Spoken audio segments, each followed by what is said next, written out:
sociedades electrocentricias de Ecuador, Núcleo Manaví, a los otros de Ileria, a la identidad por realmente oportunidad para hoy día compartir con ustedes conocimientos que probablemente ya ustedes lo conocen, ¿no? La mayoría sabe lo que nos enfrentamos cuando tenemos un evento adverso como las hemorragias por parto, su manejo inicial, el diagnóstico y bueno, y nuevas cosas que probablemente tenemos que estandarizar para que no perdamos tiempo.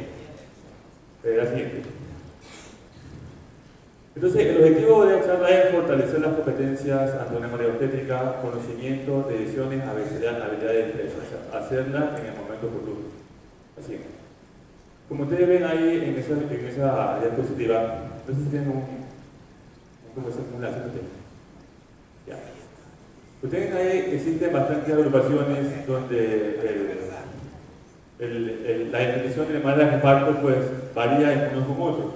Pues ustedes saben que nosotros tenemos que adaptarlo probablemente a nuestros pacientes y sabiendo de que el embarazo tiene muchos cambios fisiológicos en donde la paciente se adapta a grandes pérdidas. Entonces, probablemente no tenemos que aplicar el mismo concepto a una paciente que tenga un peso probablemente de 70 gramos, 70 kilos, a una que tiene un peso de más de 90. Probablemente la respuesta de ella a la cantidad de sangrado pues, puede ser distinta. Es por eso que probablemente el mejor concepto que se acopla es cualquier pérdida que neutralice al paciente. La siguiente, por eso no tenemos un consenso dado en cuanto a todas las agrupaciones, en cuanto al concepto correcto de las agrupaciones. La siguiente. Entonces, revisando la evidencia que dice, tal vez no existe un punto de corte en milímetros para definir la margen global, pero probablemente no sea el punto de corte en milímetros, sino es sería la estimación del mismo. Entonces, probablemente tenemos pérdidas que se subestiman, ¿no? Se hace un parto, se hace una episiotomía, ocupé 8 o 10 compresas, o bueno, exageradamente puede ser un apósito, puede ser una gasa, y esa pérdida en ese elemento probablemente no se cuantifique. Entonces, como todos sabemos aquí, los que manejamos la organización técnica, sabemos de que existen varios métodos para cuantificar la pérdida, que es el volumétrico, que es el volumétrico, que es el gravimétrico. Probablemente, personalmente yo digo, el mejor método para cuantificar la pérdida es el gravimétrico. Si el gravimétrico consiste en pesar la estructura, ¿sí? Que no tiene sangrado, probablemente sacar la diferencia cuando la estructura está cerca, pues todo lo que corresponde en gramos corresponde al milímetro de sangrado que corresponde. Por ejemplo, si una compresa pesa 140 gramos, por ejemplo, y ya empapada con sangre pesa 500, pues el sangrado se resta lo seco de la gasa y el sangrado probablemente sería unos 460 ml. Y sumado a lo que no se encuentra, eso es lo que nos hace probablemente decir qué pérdida realmente tiene la paciente, y por eso es que el concepto nos acopla. La siguiente. La siguiente. Entonces, ¿cómo hacemos el diagnóstico? Estimando el sangrado, como le digo, utilizando el mejor método, evaluación de los signos vitales y evaluación del estado de conciencia. La siguiente. Entonces, para esto nosotros vamos a... La siguiente. Entonces, mundialmente ustedes saben que al hablar de hemorragias por parto tenemos las 4 T: tono, trauma, y otro, eso lo sabemos todos, eso lo explicamos en cualquier lugar. Entonces, ustedes saben que dentro del porcentaje, pues el tono tiene 80%, el trauma 15%, el hilo 5%, y la trombina 1%. Entonces, probablemente no está estandarizado. Revisé varias charlas, varias literaturas, incluyen la quinta T, aunque no está incluida en ninguna guía, pero se estandariza de que la quinta T significa tiempo. Nosotros en la hemorragia por parto no deberemos perder tiempo, ¿sí? Entonces, como ustedes se dan cuenta, que la trombina representa el 1%, pero si nosotros dejamos pasar en resolución a la hemorragia por parto en tiempo, pues terminamos el problema de la coagulación. Probablemente ese 1% se nos termina el 100%. Es por eso que el tiempo es oro, ¿sí? Por eso es que esa diapositiva pues muestra pues la quinta T de la causa de hemorragia por parto es el tiempo, en la que nosotros tenemos que resolver. La siguiente. Entonces, ya una vez que nosotros tenemos identificada a la paciente, clasificada, diagnosticada, pues, tenemos que tener ciertas tablas, marcadores, controles, como ustedes lo quieren llamar, para hacer el manejo oportuno, ¿sí? Conseguí unas 3 o 4 tablas de marcadores más que todo y que lo indique que soy hipovolémico. Le vuelvo a repetir. Estamos acostumbrados nosotros probablemente a actuar cuando la paciente ya esté inconsciente, ¿no? Y inconsciente, como ustedes ven en la diapositiva ahí, pues, es un grado, ya grado, un grado eso, un grado 4. Entonces, ya actuar a esa altura significa de que la paciente está demasiado complicada. Entonces, como ustedes ven, esta escala de Basket dice, estadifica el grado de shock.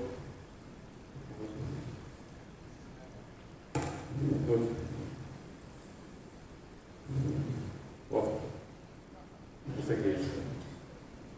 Ya ven cómo se pone eso. Para avanzar aquí, para ver el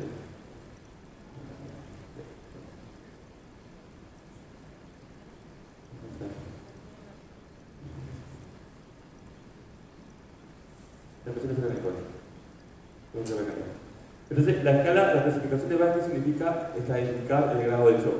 Como ustedes tenemos, se determina la pérdida de volumen, el sensorio, la percusión, el pulso, persona de alternancia sistólica, el grado del shock y lo que se deberá hacer. Entonces, como ustedes ven, ¿sí? En el grado 1 o grado 0, como ustedes ven, ¿no? Es una pérdida de 500 mmHg, representa una pérdida de la volemia de un 10 al 15%. Entonces, la paciente todavía se encuentra normal, el sensorio normal, la percusión está normal. Tenemos una presión de pulso de 60 a 90, tenemos una sistólica mayor a 90 que está compensada. Entonces, en este caso, nosotros observamos a la paciente, ¿no? En el grado 2, o en el shock leve, ya tenemos una pérdida de 1000 a 1500, que es considerable, ¿verdad? Entonces, aquí se pierde un 16 a 25% de la volemia, ya la paciente está agitada, está pálida, fría, la frecuencia de pulso se incrementa de 91 a 100, aunque usted dice, no, pues está haciendo, ya estamos normal, no, ya con 100 y la paciente se sigue deteriorando. Tenemos una presión arterial sistólica que está de 80 a 90, con un shock leve. Entonces, ahí pone la posibilidad de una posible transfusión. Entonces, vuelvo a repetir, tenemos que ver el contexto de la paciente. Ya cuando estamos en un shock moderado, tenemos una pérdida de 1000 a 2000 ml, 27 a 35% de pérdida de la volemia, ya la paciente está agitada, está pálida, fría, sudorosa, la frecuencia de pulso incrementa hasta 120, ¿sí? Shock moderado. Usualmente aquí nosotros tenemos que hacer ya iniciar la transfusión, ¿sí? Iniciar la transfusión. Y en el shock grave, pues tenemos una pérdida de más de 2000 ml, más del 25% de la pérdida de volemia, ya la paciente está inconsciente, ya hay un llenado capilar en más de 3 segundos, una frecuencia de pulso de más de 120 y una presión arterial sistólica menos de 70, ¿no? Shock grave, shock grave. Otra tabla, marcador de score, que se podría utilizar sería la famosa regla de los 30. ¿Cuál es la famosa regla de los 30? Aquí tenemos una reducción de la presión arterial sistólica de 30 milímetros de mercurio, o sea, tengo una paciente que tuvo 120 de presión sistólica y bruscamente bajó a 90. Entonces, no, esta ya está centrada. Más adelante vamos a ver el más importante que es el índice de shock. ¿No? Tenemos un aumento de la frecuencia del pulso 30 latidos por minuto, un incremento de la frecuencia respiratoria mayor a 30 y una reducción de la hematrópia. Entonces, si ustedes ven aquí, si se aplica la regla de los 30, ¿sí? Sugiere que tenemos una pérdida de la volemia de más del 30%, o sea, es un shock grado 4. Para mí, este es el índice, un marcador que es sencillo, que es el que más se ajusta, que es el que más nos va a ayudar para identificar los estadios tempranos del shock y el manejo. Que se llama índice de shock. ¿Y qué utiliza el índice de shock? Son dos parámetros, la frecuencia cardíaca y la presión arterial sistólica. Entonces, es un marcador de inestabilidad hemodinámica, es más predictor que los signos vitales tradicionales, bueno, aunque son signos vitales, probabilidad de transfusión sanguínea de más del 85%, ¿no? Y su valor aumenta con la gravedad. Probablemente, como ustedes ven ahí, revisando la evidencia, pues es el mejor predictor para decir que esta paciente se me puede morir. Entonces, ¿cuál es el objetivo del índice de shock? Como le digo, actuar a tiempo. Entonces, como ustedes ven ahí en el cuadrito, ¿sí? A medida que el índice de shock, bueno, puede ser que encuentre literatura que lo normal es hasta 0.8, 0.7, 0.9, pero lo que sí es verdad que todo índice de shock mayor a 1 significa que la paciente está descompensada, ¿sí? Y va a entrar en un estado de gravedad. Probablemente tenemos que confundir. Es sencillo, son dos valores constantes que nos ayudan mucho: frecuencia cardíaca sobre presión arterial sistólica. ¿Sí? Me estoy revisando la literatura de otro lado, pues encontré dos tablas que de pronto, si las ajustamos a nuestro medio, nos podrían ayudar mucho.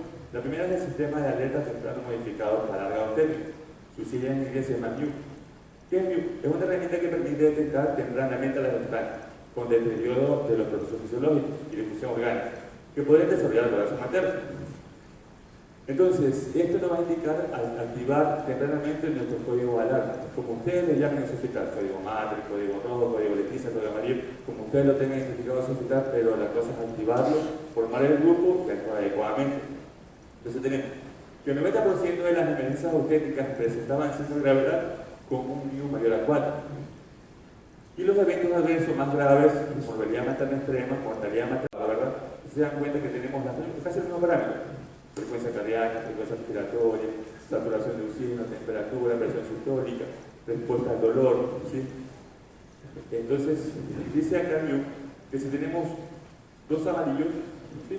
Ya activamos nuestro código amarillo, rojo, código Leticia, como usted le llama. Y si tenemos un solo rojo, ya tenemos que activar, ¿sí? Porque no está indicando que la paciente se va a deteriorar. Otra escala que encontré, que utiliza en otro lado, se llama el ARAT quirúrgico, o sea, en inglés ARAT, ¿no? Entonces, este es un sistema que consta de 10 puntos, ¿no? Donde tenemos 3 variables interpretatorias. Aquí tomen en cuenta la menor frecuencia cardíaca, la menor tensión arterial media y la pérdida de sangre. Entonces, el resultado, el puntaje aquí es inversamente proporcional a la gravedad de la paciente. Yo quiero decir que entre más puntaje la paciente está estable y entre menos puntaje la paciente está inestable, ¿verdad? Entonces, quiere decir que con un AVER quirúrgico, esto se aplica más en las pacientes que están en el intraoperatorio y en el postoperatorio inmediato, ¿sí? Para lograr sangrado o la enfermedad por parto. Entonces, toda paciente que tenga un AVER quirúrgico de 7 puntos en adelante significa que está estable. Y que toda que tenga un AVER quirúrgico menos de 6 puntos, pues significa que está hemodinámicamente estable. Tenemos que ya nosotros pedir un grupo de terapia intensiva, cuidado intermedio y activar nuestro código ALAD para el comparto, ¿no? Entonces, movemos de aquí el cuadro.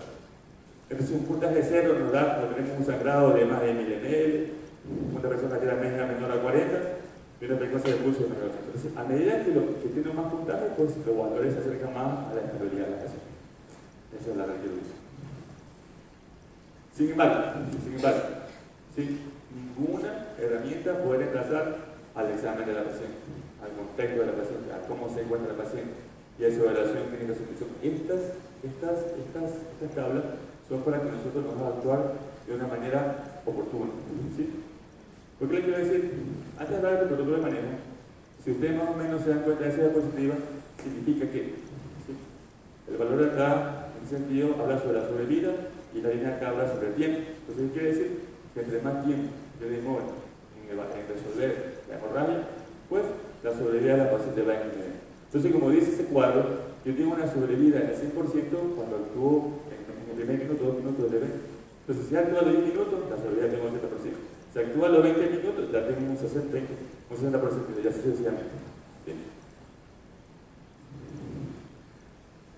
Bueno, esto lo tengo en cuentación para que, como ustedes saben, de que el útero como tal recibe una irrigación tanto de la arteria uterina, rama de la vía interna, que más o menos da un flujo uterino de un 80%, y el otro 20% lo da la arteria ovárica, que está inmediatamente a la otra. Sabiendo de que también tenemos colaterales pélvicos, de que hace la irrigación colateral al útero. Como ustedes también saben, un útero en una gestante a término puede fluir entre 750 como máximo ml de sangre por minuto en cada arteria uterina. Entonces eso es demasiada sangre.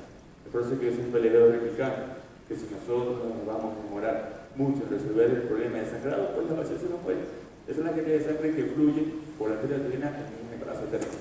De 500 a 700 ml por minuto. Mucha sangre. Este cuadro no es solamente exómeno, no lo voy a explicar detalladamente. Si bien la mente se divide por sectores de manejo en cuanto a qué es lo que podemos hacer de acuerdo a que si es por tono, si es por trauma, si es por tropía, ¿sí? Para la lesión de manejo de lo que llamaremos el parto. Probablemente la charla se centre más en lo que es el 80% de lo que es el tono, ¿sí?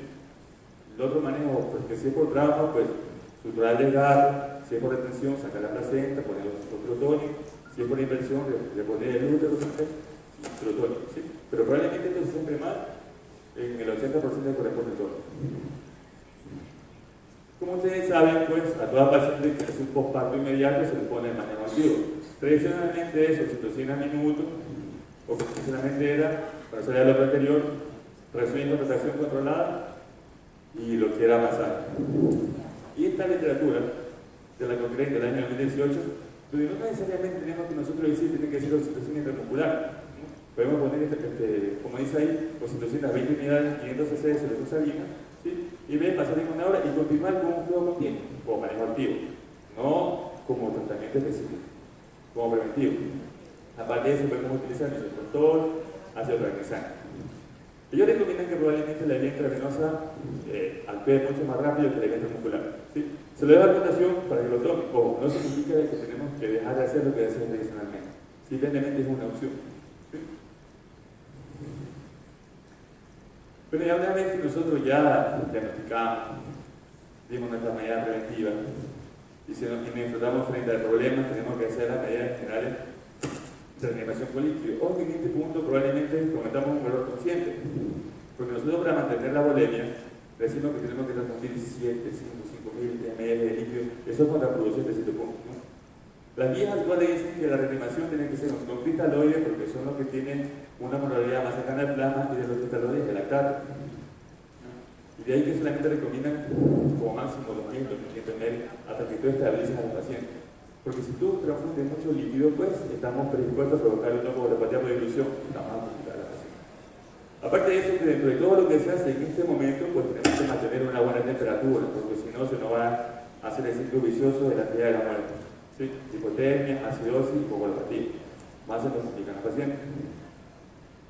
Entonces, reanimación con cristaloides, la cantidad que se requiere, inicio temprano de los derivados, pues, un acuerdo clínico bravo, de profesor de medicina, que sangre solamente se le pone con sangre. ¿Sí? Esa debe ser la misión. Reanimación dirigida, pues, tratamiento específico. Puse la diapositiva porque decía ayer que solamente el 25% de los cristaloides que usted transfunde, solo el 25% se va al espacio intravascular, el resto se va al extravascular. Nos complica más el paciente. Y bueno, y lo último ahí, en la medida general de reanimación con líquido, también puse que tienen que identificar la causa, ¿sí? Para no perder más tiempo. Como ustedes saben, la secuencia farmacológica, oxitocina, ergometrina, si es que no hay hipertensa, isoprostol, ácido tranexámico. Yo le voy a decir dosis porque eso ustedes lo saben. Simplemente el mensaje que les doy aquí es que no hagamos una secuencia vertical, no digamos, pongo oxitocina, espero 2 minutos, pongo metaquil, espero 2 minutos, pongo isoprostol, no. Eso significa perder tiempo. Probablemente si nosotros ponemos una secuencia de tiempo por cada medicamento, pues alrededor, en todo eso vamos a perder unos 20 minutos más o menos, de tiempo hora. ¿Sí? Pónganlo combinado. Y si es posible, ya aquí pueden comenzar a hacer las maniobras que les voy a explicar más adelante. ¿Sí? Habla mucho sobre el algoritmo de la 3C, que es controlar la hemorragia, comunicación con el equipo y conocimiento de la etiología de la causa de sangrado. Ojo, cuando nosotros nos enfrentamos a cualquier complicación obstétrica, significa que tenemos que pedir ayuda. No nos creamos nosotros poder resolver la situación si nosotros fallamos, colapsamos. Porque dice que en una urgencia el cerebro está en crisis. Y en una crisis de cierre no puedo hacer nada. Entonces, pedir ayuda. No está de más pedir ayuda. Bueno, probablemente hay maniobras que utilice siendo estudiante, que las revisé o las dio, nunca las hice y la ley nunca le puso atención. Estos solamente son tratamientos temporales, ¿sí? Para mantener al paciente estable, para yo poder hacer el tratamiento definitivo. Entonces, la compresión bimanual consiste en colocar un puño a través del canal vaginal. Ojo, no es introducir el puño en la carioterina. ¿Sí? En el fondo vaginal posterior, con esta mano, como ven en la imagen, apoyar el otro y hacer una compresión. Hasta que se estabilice, uno causa con los medicamentos, pinza arterias, lo que ustedes deseen, pero son temporales, ¿no? Esta es la compresión bimanual. Otro manejo temporal que se recomienda, pero se dice con cuidado, es la compresión aórtica externa. Probablemente ustedes han de decir algo, no, eso no se utiliza, no, claro que se utiliza, pero se utiliza en un tiempo limitado hasta yo, por repito, tener estar en el paciente y iniciar el tratamiento adecuado, que es la compresión aórtica externa. Estas se utilizan por regla que inestabiliza hemodinámicamente a la paciente. Se coloca un puño por encima, 2 centímetros de la circunferencia umbilical y 2 centímetros a la izquierda. Ojo, ustedes van a decir, claro, comprimo la aorta, lleva circulación a la extremidad inferior y puede provocar un peso mayor. Recuerden que el manejo es temporal, no es definitivo, es temporal. El tiempo probablemente no hubo literatura que me hiciera si era 1 minuto, 2 minutos, 3 minutos, 4 minutos. Simplemente yo dicen que una vez que tenga la paciente estable y localizado no está sangrado, pues descomprimimos. Ojo, al lado puse ahí que cuando uno también se está haciendo procedimiento quirúrgico y si no encuentra la causa de sangrado, pues no se desesperen en buscarlo. ¿Sí? Comprimen la aorta poniendo una gasa entre el puño y la arteria a nivel de L4, L3, L4. ¿Sí? Y una vez que ustedes identifican la causa, se retira. ¿No?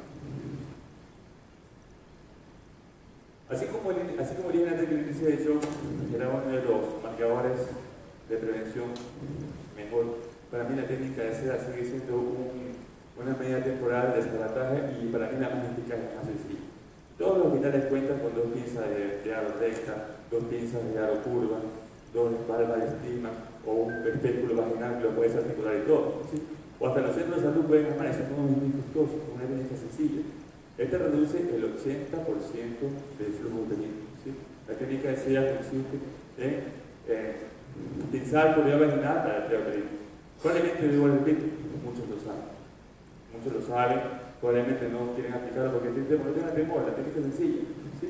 Como ustedes ven, se ponen a dos pinzas rectas, labio superior o labio inferior, o labio anterior o labio posterior, ¿sí? Fraccionamos de izquierda a derecha, localizamos los ligamentos cardinales y limpiamos. Ustedes dicen, ¿hasta qué tiempo le podemos dejar? Recuerden que el útero tiene colaterales y que el útero también recibe flujo de la ovárica o va a pasar un problema si lo mantiene 8, 10, 12 horas. Acá, cuando tenemos en un lugar donde tenemos capacidad resolutiva, probablemente mantengamos 1 o 2 horas hasta hacer el procedimiento que tenga que hacer, hasta buscar la causa. Pero si toca requerir a una paciente que probablemente tenga 8 horas de camino, no sé, lo que sea, la puede mantener la pinzada de la arteria, ¿sí? Sin ningún problema. Pues repito, técnica sencilla. También tenemos técnicas compresivas intrauterinas. Estas se obtienen con dispositivos específicos y puede ser con costos mucho menores. Bueno, el balón de Backe es un poco caro. ¿Sí? Bueno, dentro de lo que se puede utilizar, ahí puse las gasas o compresas. Ojo, eso ya no se utiliza. ¿Sí? Ya no taponen el útero con gasas o compresas porque el sangrado hace que la compresa se empape. Sí, y eso hace que pierda capacidad de compresión y aparte de que nos predispone a un riesgo de infección. Entonces eso ya no se hace. Tenemos las ondas con preservativo, los balones de Backe, el balón de CAR, el balón de Rus, el sistema de taponamiento EBB y el sistema de dejada. Te repito, aquí ya todos ustedes ya nos estamos practicando un poco la técnica del balón de Backe, como psicólogo, ya todos lo saben, todos lo conocen, todos lo hacen. Simplemente tenemos que usar el dispositivo de silicón con gares de doble vía, compresión y drenaje, donde el dispositivo, el balón que se infla intrauterinamente soporta una capacidad de 500 ml. Sonafolio, así mismo que preservativo, está aguantando una capacidad mucho mayor. Lo único que tenemos que tener en cuenta aquí es que una vez nosotros, cualquiera que pongamos, cualquier dispositivo, ¿sí? El sistema de tratamiento EBB, probablemente no lo conozcamos, no lo tenemos. Sería una buena opción si lo pusiéramos tener, porque tenemos un balón vaginal y un balón intrauterino para que no se nos salga, ¿no? Eso ya me lo hago. Entonces, para cada dispositivo tenemos que tener en cuenta, ¿no? Ustedes tienen que preguntarse hasta qué tiempo lo mantenemos. Que dicen 2 horas si tenemos capacidad resolutiva, ¿sí? Hasta 24 horas lo podemos mantener, ¿no? Pueden utilizar antibiótico profilaxis. Pueden combinarlos con la técnica de SEA, pueden combinarlos con el transición. No, repito, yo no aconsejo que ustedes hagan un manejo escalonado, de que pongo BAC, pongo SEA, pongo transición y quiera secuenciar los minutos. Pueden combinarlo en transmisión de no perder el tiempo. Este dispositivo probablemente es algo novedoso, ¿sí? Se habla en algunos países, no está en todos los países, que es una técnica al vacío, ¿no? La tiene esquema HAL, donde el vacío hace que las paredes uterinas se colapsen, se contraigan y es desangrado. Y esto utiliza el principio mecánico que dice que todo útero que se contrae se disminuye el sangrado. Y ese es el mecanismo por el que actúa el sistema de HAL. Bueno, para todo esto taponamiento tenemos que hacer prueba de eficacia. ¿Cuál es la prueba de eficacia?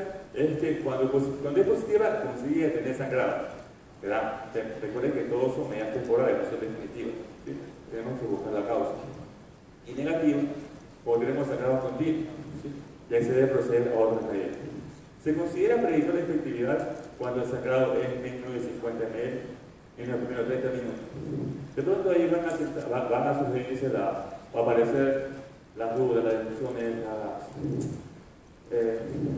la divergencia, en que si nosotros le comprimimos 20 minutos, sacamos 50 ml en cada 20 minutos, lo mantenemos 12 horas, eso depende de cómo ustedes lleven a la paciente. Ustedes tienen que retirarlo cuando la paciente está hemodinámicamente estable, ¿sí? Ahí ustedes pueden leer cualquier indicación de retiro que ustedes lo quieran hacer, ¿no? Conocido por todos, ¿sí? El transición neumático consta de 6 segmentos, ¿sí? 3 que van en las extremidades inferiores, 1 que va en la pelvis y 2 que van en el abdomen. ¿Sí? Se supone que esto lo que hace compresión. Al disminuir, a provocar compresión, provoca reducción de flujo sanguíneo en las extremidades inferiores para redistribuir los órganos nobles, para mantenerlo, la sangre de los órganos nobles, Esto más o menos incrementa el gasto cardíaco más o menos un 30%. ¿No? Entonces, todas estas medidas que nosotros utilizamos de compresión, tenemos prueba de eficacia, como dijimos. Aquí tenemos la prueba de eficacia de transición cuando tenemos sangrado a menos de 50 ml, un pulso menor a 100 y una tensión arterial sistólica mayor a 5. Esas son pruebas de eficacia. Se comienza a colocar del número 1 en ascendente. Tenemos que dejar articulaciones libres para poder movilizar a la paciente. Y bueno, como le digo, aumenta el gasto cardíaco, la precarga, redistribuye la sangre a los orbitales y disminuye la circulación general inferior. La presión que más o menos ejerce, ¿sí? Se ejerce más o menos una presión de 20 a 40 milímetros de mercurio.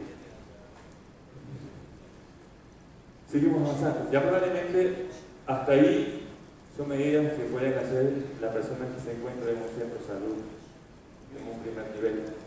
Para tratar de resfriar a la paciente. Las siguientes medidas de control de sangrado ya son intraoperatorias. Ya si tenemos que hacer un mureo, tenemos un quirófano y personal que conozca técnica, sepa topografía vascular, ¿sí? Que resuelva el problema. Tenemos las suturas compresivas uterinas. Estas son suturas, las más conocidas son la de Lins y la de Hyman. La más conocida. Entonces se utilizan suturas asequibles, de preferencia un crómico 1 que sea bastante largo, con una aguja bastante amplia, para entender el manejo.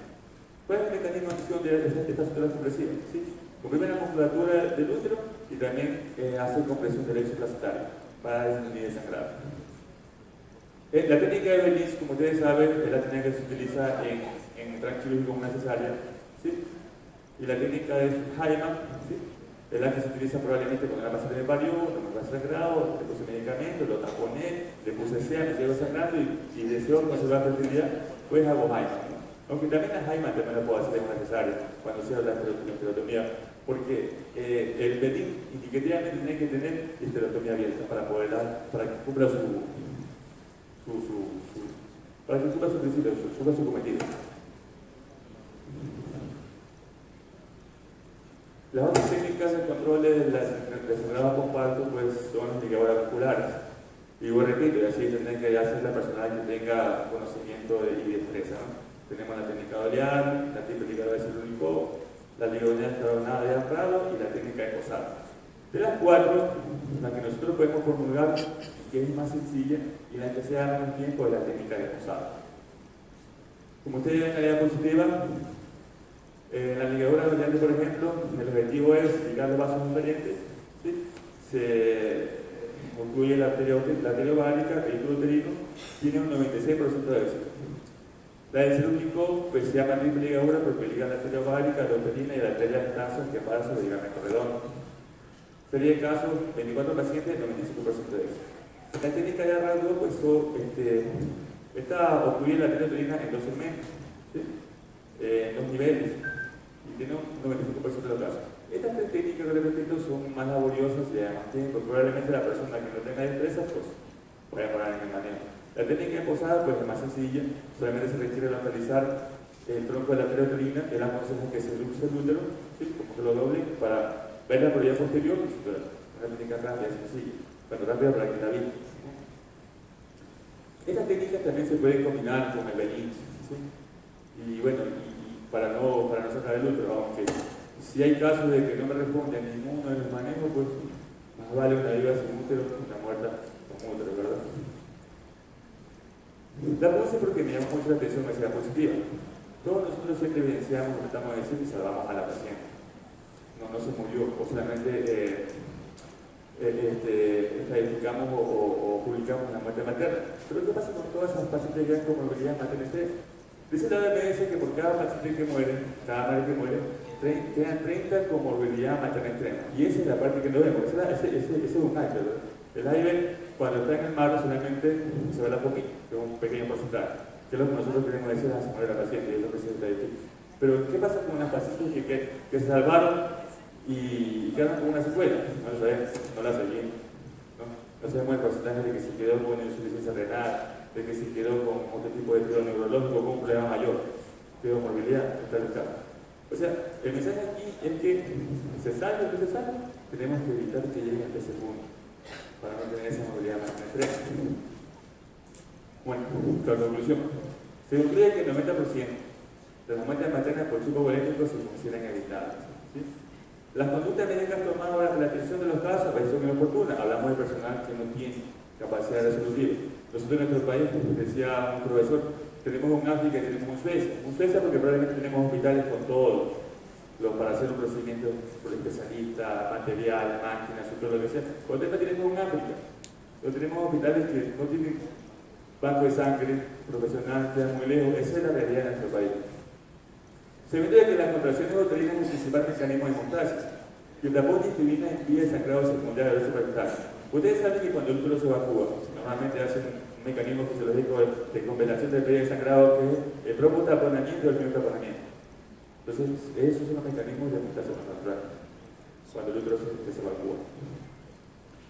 Ese está interrogante. La esterectomía no es el procedimiento quirúrgico de elección. Recuerden que si Dios te explica un mundo, voy a operar a un paciente de una multípara, no, ¿para qué le vas a hacer? Saca el útero. Ese útero que retira tiene 1000 ml de sangre. O sea, te está levantando la boleta. O sea, no hacer el procedimiento así sea porque la paciente ya no quiere tener más hijos, hay que hacer lo que se va a hacer. Por eso es que tenemos que agotar los recursos para llegar a ese procedimiento. Es esencial tener el sangrado de manera precoz para evitar la coagulopatía y tomar decisiones oportunas, adecuadas, con rapidez. Elegir el método ideal para la paciente. Todo procedimiento de poder peritoneal debe tener conocimiento del operador, tanto la anatomía vascular y su propósito. Y nos queda a nosotros el entrenamiento periódico y estandarizar y hacer las cosas como hacer probablemente, como conversaba con una compañera ayer, nosotros resolvemos los problemas a una manera de que tenemos resultados, pero probablemente la estandarización en activar el equipo nos queda debiendo porque a veces se demora uno, no sube la infección, luego la sangre me demora, pero el objetivo es que la paciente disminuya la mortalidad y la morbilidad materna. Muchas gracias.